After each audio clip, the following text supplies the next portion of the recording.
ایک استغفر اللہ الذی لا الہ الا هو الحی القیوم واتوب الیہ، قرآن میں آتا ہے کہ جو شخص میدان جنگ سے فرار ہو نا، اس پر اللہ کا غضب نازل ہوتا ہے۔ صحیح، اس قدر اس نے بڑا جرم کیا۔ نبی کریم صلی اللہ علیہ وسلم فرماتے ہیں کہ جو شخص سوچ سمجھ کر 3 دفعہ یہ پڑھ لے، استغفر اللہ الذی لا الہ الا هو الحی القیوم واتوب، 3 دفعہ سوچ سمجھ کے پڑھ لے، نبی پاک صلی اللہ علیہ وسلم نے فرمایا اللہ تعالیٰ اس کے سارے گناہ معاف کر دیتا ہے، چاہے وہ میدان جہاد سے فرار ہوا ہو۔ اللہ اندازہ کریں پیچھے بات کیا رہ گئی، اللہ، یعنی اتنا بڑا اگر گناہ اس سے سرزد ہوا ہے اور وہ اللہ سے معافی مانگتا ہے، استغفر اللہ الذی لا الہ الا هو القیوم، 3 دفعہ یہ کہتا ہے تو اللہ تعالیٰ اس کے سارے گناہ معاف کر دیتا ہے۔ پھر حدیث میں آتا ہے کہ سبحان اللہ و بحمدہ، صحیح، جو شخص یہ 100 دفعہ پڑھتا ہے، صحیح، سبحان اللہ و بحمدہ، بس اتنا، صحیح، اور اللہ تعالیٰ اس کے گناہ معاف کر دیتا ہے چاہے سمندر کی جھاگ کے برابر ہو، کیا بات، یعنی جتنے بھی گناہ ہیں اللہ تعالیٰ معاف کر دیتا ہے۔ بالکل ٹھیک، تو یہ اسی طرح جو اللہم اجرنی من النار ہے، جی ہاں، جی ہاں، یہ 7 دفعہ اگر کوئی شخص صبح کے وقت پڑھ لے، صحیح، 7 دفعہ شام کے وقت پڑھ لے، صحیح، اگر اس دن میں اور اس رات میں اس کی موت آ جائے اللہ تعالیٰ جنت عطا فرما دے گا۔ پھر سید الاستغفار ہے، جی، یہ تو میں سمجھتا ہوں شارٹ کٹس ہیں، ہاں، تو سید الاستغفار 1 دفعہ پڑھ لے، اللہم انت ربی، لا الہ الا انت خلقتنی، تو یہ 7 دفعہ، یہ 1 دفعہ پڑھ لے، صحیح، دن کے کسی ایک حصے میں پڑھ لے، اس دن فوت ہو گیا تو انشاءاللہ جنت میں چلا جائے گا۔ سبحان، رات کے کسی ایک حصے میں 1 دفعہ پڑھ لے سبحان، تو اس رات فوت ہو گیا تو جنت میں چلا جائے گا۔ تو گویا صبح و شام کے یہ اذکار میں یہ تو شارٹ کٹس ہیں صحیح، کہ اگر انسان یہ پڑھ لے صحیح، تو انشاءاللہ وہ جنت میں جائے گا۔ باقی جو انسان کو یہ خیالات آتے ہیں نا، سائیکولوجیکلی انسان کو ریگریٹ ختم نہیں ہوتا، جی، یا گلٹ ختم نہیں ہوتا، جی، یا آپ کہہ لیجئے کہ اس کے وسوسے ختم نہیں ہوتے، ایسے، تو اس کے لیے ایک علاج نبی کریم صلی اللہ علیہ وسلم نے بتایا، وہ ہے لا حول ولا قوت الا باللہ، واہ، بس اتنا۔ صحیح، اور اس کو اگر 100 دفعہ کوئی شخص پڑھ لے، اچھا، لا حول ولا قوت الا باللہ، صحیح، صحیح، لیکن پڑھنا کیسے ہے؟ پڑھنا اس طرح نہیں ہے کہ آپ بس پڑھتے جائیں، یہ ہے کیا لا حول ولا قوت الا باللہ، اصل میں کیا ہے؟ صحیح، حول کا معنی بھی قوت ہے اور قوت کا معنی بھی قوت ہے۔ لا حول ولا قوت، یوں کہہ لیجئے نہ کوئی اجتماعی طاقت نہ کوئی انفرادی طاقت الا باللہ، سوائے اللہ کے، اللہ، یا نہ گناہ چھوڑنے کی طاقت نہ نیکی کرنے کی طاقت صحیح، الا باللہ، یعنی یا تو ایک کو پازیٹیو بنا لے، ایک کو نیگیٹو بنا لے، یا ایک کو اجتماعی یا ایک کو انفرادی۔ صحیح، اب اللہ کے سامنے اس کو اپنا مسئلہ سمجھ کے نا، اپنا جو بھی مسئلہ ہے وہ سوچے صحیح، اور سوچ کے اپنے اللہ کے سپرد کر دے، یا اللہ میری تو کوئی طاقت نہیں، نہ انفرادی نہ اجتماعی، واہ، الا باللہ، ہاں کیا تو عطا فرمائے طاقت تو ہو سکتی ہے۔ کیوں میں اس کو کہتا ہوں یہ بے بسی کا کلمہ ہے، بے بس آدمی اپنے اللہ کے سامنے بے بسی کا اظہار کرے اس کلمے کے ذریعے، صحیح، صحیح، تو پھر یہ نبی پاک صلی اللہ علیہ وسلم نے فرمایا، جس شخص نے کہا تھا نا مجھے وسوسے آتے ہیں، جی، آپ نے فرمایا لا حول ولا قوت الا باللہ پڑھا کر، تیرے وسوسے بھی ختم ہو جائیں گے، اور اس کے علاوہ اللہ تعالیٰ تیرے 100 مسئلے حل کر دے گا۔ واہ، واہ، آپ اندازہ کریں، سبحان، آپ اندازہ کریں ایک شخص کے 100 مسئلے ہوتے نہیں ہیں، صحیح، صحیح، 2 نہیں تو 4، 4 نہیں تو 6، صحیح، 6 نہیں تو 8، کیا بات، اس سے زیادہ مسئلے تو کسی کے ہوتے نہیں۔ ایسے ہی، تو لا حول ولا قوت الا باللہ پڑھنے سے اس وسوسے بھی دور ہو جاتے ہیں، اور اس کے علاوہ، اور وسوسے جب حدیث میں اس کا لفظ وسوسے آتا ہے تو میں اس کا سمجھتا ہوں کہ اس سے مراد سائیکولوجیکل پرابلمز ہیں، تو جتنے سائیکولوجیکل پرابلمز ہیں وہ اس سے حل ہو جاتے ہیں۔ خوبصورت، اللہ کا ذکر ہر اعتبار سے بہترین ہے، لیکن بعض تو بالکل ایسے ہیں جیسے وہ تیر بہدف ہیں۔ کیا بات، اور یہ شیخ اس کو جنت کے خزانوں میں سے بھی، بالکل، اس کو لا حول ولا قوت الا باللہ، اس کو نبی اکرم صلی اللہ علیہ وسلم نے جنت کے خزانوں میں سے خزانہ بھی قرار دیا ہے، کیا، اور جس کو جنت کا خزانہ مل جائے اس کو اور کیا چاہیے۔ آپ کو شاید میں نے یہ واقعہ پہلے سنایا ہو، جی، میرے والد صاحب رحمۃ اللہ علیہ بہت زیادہ ذکر کیا کرتے تھے جوانی میں، صحیح، اور ہماری دادی بھی بتایا کرتی تھی کہ یہ محی الدین بڑا ذکر کیا کرتا تھا، تو اس کے مختلف وہ جنگل میں چلے جاتے تھے، بعض اوقات اپنا ان کا تو طریقہ کار تھا۔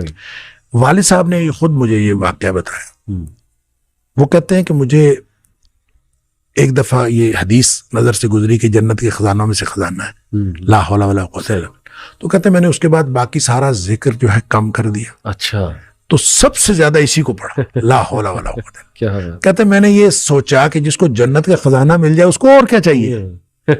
تو کہتے میں نے صبح و شام کثرت کے ساتھ لا حول ولا قوت الا باللہ، لا حول، بس یہی۔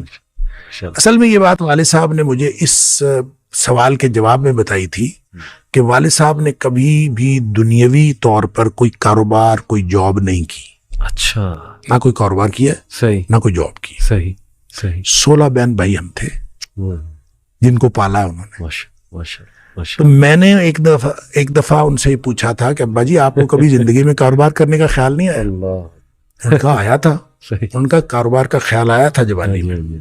پھر انہوں نے یہ واقعہ بتایا، ان کا جب یہ میں لا حول ولا قوت الا باللہ بہت زیادہ پڑھتا، اس سے پہلے کہتے ہیں میں سوچا کرتا تھا کہ میں کوئی کاروبار کر لوں، تجارت کہتے ہیں مجھے بہت پسند تھی، اس لیے بھی پسند تھی کہ نبی پاک صلی اللہ علیہ وسلم کو تجارت پسند تھی، اور اس لیے بھی کہ نبی پاک صلی اللہ علیہ وسلم فرمایا اس میں بہت زیادہ برکت ہے۔ کہتے میں سوچا کرتا تھا، کیا نہیں کبھی۔ تو جب لا حول ولا قوت الا باللہ میں نے بہت زیادہ پڑھا، کہتے ایک دفعہ خواب میں مجھے اللہ تعالیٰ نے دکھایا کہ میرا یوں کر کے دھڑ جو ہے وہ آدھا کر دیا گیا، اچھا، آدھا کر کے مجھ سے الگ کر دیا گیا، اچھا، اور میرا آدھا دھڑ الگ ہو گیا، لیکن میں باقی کا پھر بھی مکمل ہوں۔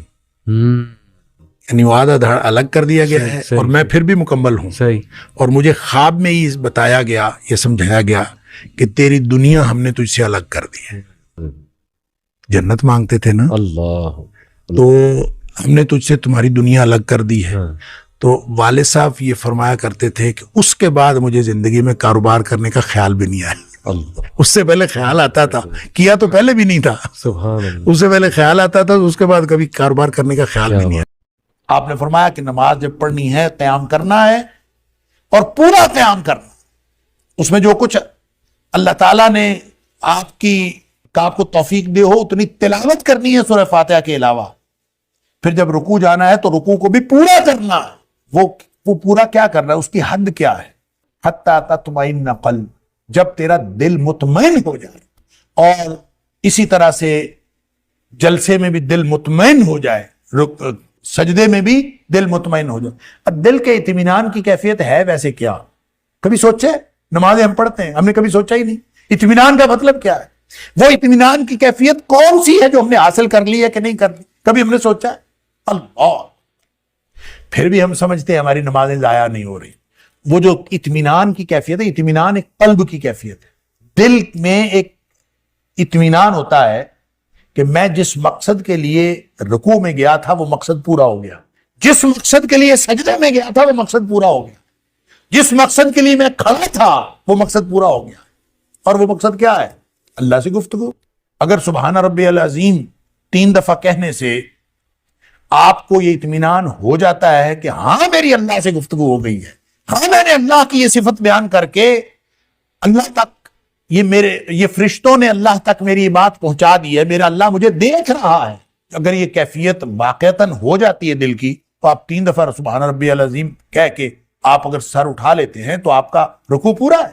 اور اگر کیفیت یہ نہیں ہوئی، اللہ سے ملاقات کا احساس نہیں ہوا، اللہ کے سامنے جھکنے کا احساس نہیں ہوا، اور اس کنیکشن کا احساس ہی کوئی نہیں ہے جو اللہ کے ساتھ ہونا تھا، تو آپ جتنا مرضی قرآن سارے کا سارا پڑھ جائیں نماز میں، آپ سارے یہ سبحان ربی العظیم 3 دفعہ کیا 300 دفعہ بھی پڑھ لیں، پھر فائدہ کوئی نہیں۔ وہ کیفیت اللہ کے ساتھ۔ اسی طرح آپ نے سجدے میں جانا، اسی طرح آپ نے اسی طرح جب ساری نماز پڑھی جائے گی کہ اطمینان ہو جائے، اور اطمینان کا مطلب کیا ہے کہ میں آدمی کو ایک قلبی کیفیت حاصل ہوتی ہے کہ ہاں میری اللہ سے بات ہوتی ہے۔ سبحان اللہ، آپ سورہ فاتحہ پڑھتے ہیں، آپ کو کیفیت ایک نصیب ہوتی ہے کہ ہاں میری اللہ سے بات ہے۔ آپ الحمدللہ رب العالمین کہتے ہیں تو آگے سے آواز آتی ہے، حمدنی عبدی، میرے بندے نے میری تعریف بیان کی، سبحان اللہ سبحان اللہ۔